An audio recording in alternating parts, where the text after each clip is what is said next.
Alors, vous vous demandez tous pourquoi je ne suis pas maquillée. Non, non, c'est pas de la négligence. Mais je suis en compagnie de Anne Aquavive qui va me réaliser un maquillage marié que sur une partie du visage. N'est-ce pas, Anne? Effectivement, nous allons faire un travail qui est morphologique. Donc, pour bien se rendre compte de la différence, des volumes que nous allons travailler, on va effectuer qu'une seule partie du visage aujourd'hui. Alors, Anne, qu'est-ce que vous prenez en compte pour réaliser un maquillage marié? La morphologie, la couleur de la robe, la personnalité de la mariée? Alors, on tient compte tout d'abord de la morphologie du visage, puisqu'on va travailler sur l'ossature, les volumes, etc.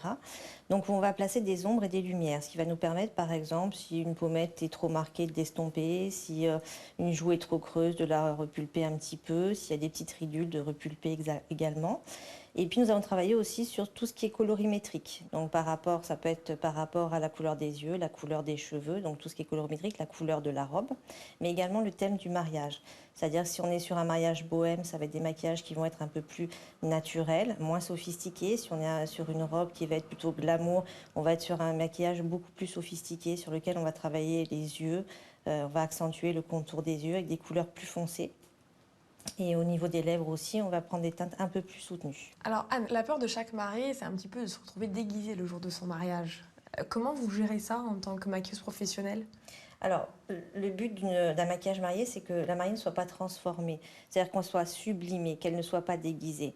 Donc, le but, c'est, si vous voulez, de tenir compte de la personnalité. Une jeune femme qui se maquille les yeux en noir toute l'année, on ne va pas lui faire un maquillage rose pâle. Souvent, on fait l'amalgame, c'est-à-dire qu'on se dit, ah ben, c'est le plus beau jour de ma vie, alors il faut que je fasse des choses qui sortent de l'ordinaire. Non, au contraire, ça doit être la même personne en plus beau.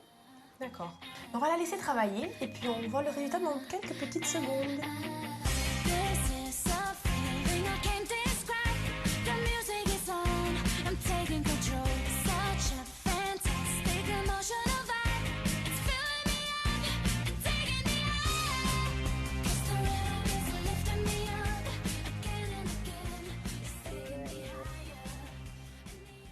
Alors là, Anne, mon maquillage est fini. Ça y est, le maquillage est fini.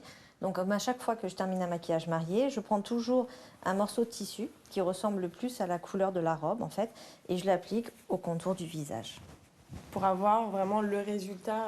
Voilà, parce qu'au niveau colorimétrique, on voit bien que les couleurs au niveau du regard, au niveau des yeux, en fait, étant coordonnées avec le tissu de la robe. Alors Anne, pour moi c'est essentiel d'avoir une maquilleuse le jour de son mariage. Quel est le tarif pour avoir une maquilleuse professionnelle? Alors, les tarifs varient entre 150 et 300 euros. D'accord, merci beaucoup. Nous on se retrouve tout à l'heure pour la coiffure.